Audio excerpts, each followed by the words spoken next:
So as we were starting, Brian, tell us. It sounds like your family was pretty much kind of standard American diet. Standard American diet.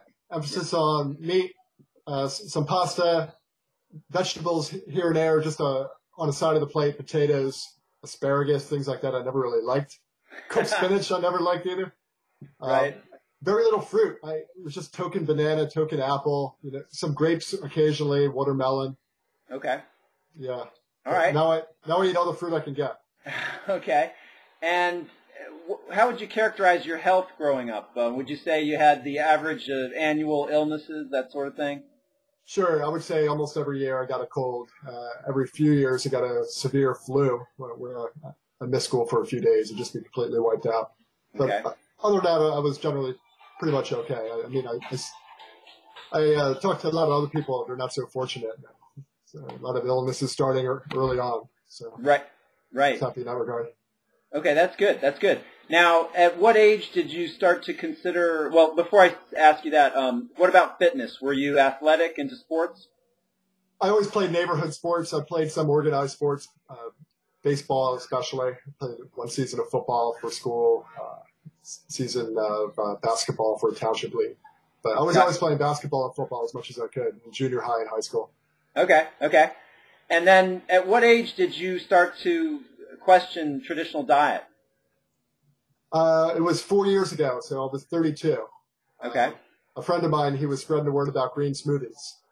And I was really looking for a change in my life. I was smoking cigarettes, and I just couldn't get over the hump with them, no matter how many times I tried. So I said, I'm just going to give this a whirl. And I made this kale-dominated smoothie. It was disgusting the first time out. Too much kale, not enough sweet fruit. But I stuck with it, and every day I got it better and better. And after about 4 or 5 days, I got the recipe down.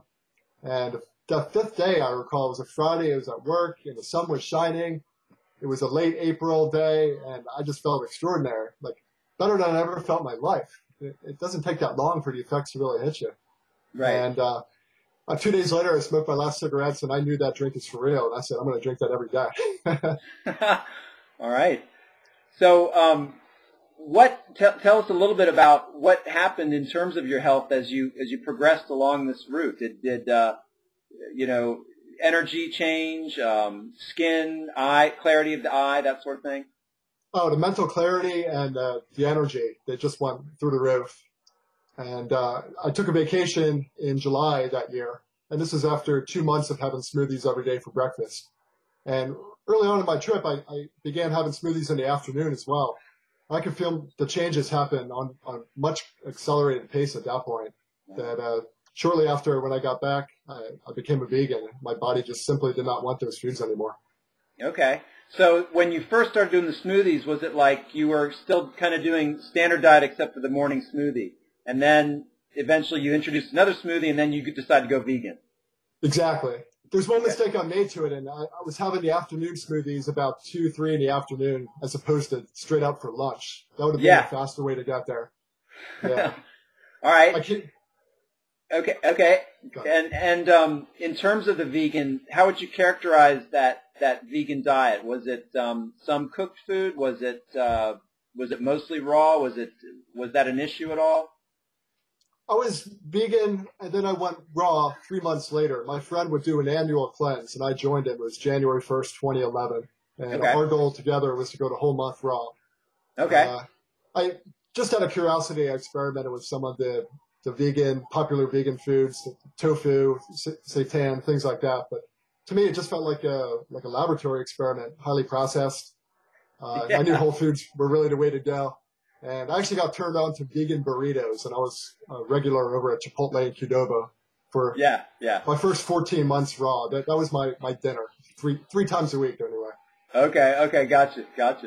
All right. So let's see. So you've been raw like about 3 years? Raw 3.5 years. Yeah. 3.5 years. And I've been wholly raw for since February 2012. Okay. All right. And can you tell us a little bit about, let's see, I've kind of rushed through this now. Let's see. All right. And in terms of fitness, since you transitioned to vegan, what's the fitness element been like? My story is kind of interesting because I had a couple of big things happen to me in the same month. It was April 2010. So I began having green smoothies in the last days of the month. But halfway through the month, I began doing something called the Egoscue method. I had chronic back and neck pain for 10 years and also carpal tunnel and cubital tunnel syndrome. Cubital tunnel is the sister syndrome, and it affects the pinky and the outer part of the ring finger. I experienced numbness from heavy computer use for a lot of years. And a friend of mine, he talked up this book called Pain Free, and it's written by a guy named Pete Egoscue. Pete was in Vietnam and he got banged up. And when he came back, doctors told him he wouldn't be able to move his body in the same way. And he didn't like that. So he began researching how the body actually works to get rid of this dysfunction he had. And he learned we have 8 load-bearing joints. It's 2 shoulders, 2 hips, 2 knees, and 2 ankles. And once one thing is out of alignment, that's when dysfunction begins, and it really begets more dysfunction. This is why we see some elderly men and women cross the street with really stooped over backs. Their bodies are just doing everything it can to go from point A to B. I was in that direction, and I was only 32 years old. So I was not active for a long time. Once college hit, that's when my activity really dialed down to very little. I never got to play the sports that I loved. Right. So I was back with activity in that way. I was doing the Egoscue method, which is a menu of stretches and light exercises designed to restore proper posture in the body. And I do that for an hour every day, and after about 5-6 months, I began using body elastic bands, and a little bit later, yoga. So interesting. Well, that was going to be my next question. Are the exercises in this method at all reminiscent of yoga? Some of them are, actually, yes. Okay. But I really prefer the Egoscue method. I love doing yoga. It's so beautiful and graceful, and it's great for the mind as well. But as far as healing, the Egoscue method, I think, is really the way to go if you have any kind of dysfunction. And I think most people do, because we're standing in place too long, we're sitting too long, we're just not designed for that. Yeah, that's beautiful. All right. So now along the way, you sounds like you've written a couple of books, and you're doing a website. Why don't we take right now and tell us the name of your YouTube channel, your website, any books you'd like people to hear about? Sure. My website is called Fruit Powered. It's fruit-powered.com. Okay. I launched it in June 2012, and I have a magazine. I think it might be the world's largest raw food magazine by this point. Wow.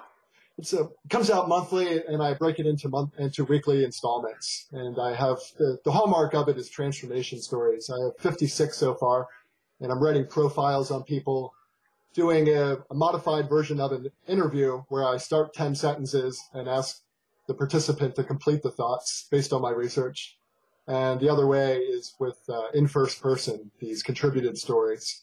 And this is such a wonderful community because everyone is so giving of their time and effort to share. And I saw so many people around the world with YouTube channels and websites, and I wanted to create a site, kind of a go-to spot where people can just check out what everybody across the world is doing and walk away from that experience and say, you know what, I've read enough of these stories. I'm going to go raw. My questions are answered. I love it, Brian. I love it. That's exactly what I'm trying to do. So I love it. Excellent.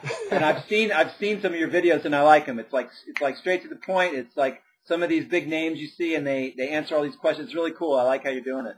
Thanks so much. Yeah. And as far as books, I'm really excited. I got these yesterday in the mail. These are 4 recipe books. I'm doing a final proofing today. I'm so relieved. All right. All right. So I'm putting these out June 21st. It's called the Mouth-Watering Recipe Book Series. And people I featured in my magazine actually contributed recipes for this series. So each book has 20 recipes, 10 from me and 10 from raw fooders around the world. Excellent. And I want to give a quick shout out to Anna Kmielewska. She's a wonderful designer. She turned my words into pages of magic. All right. Leap out at you.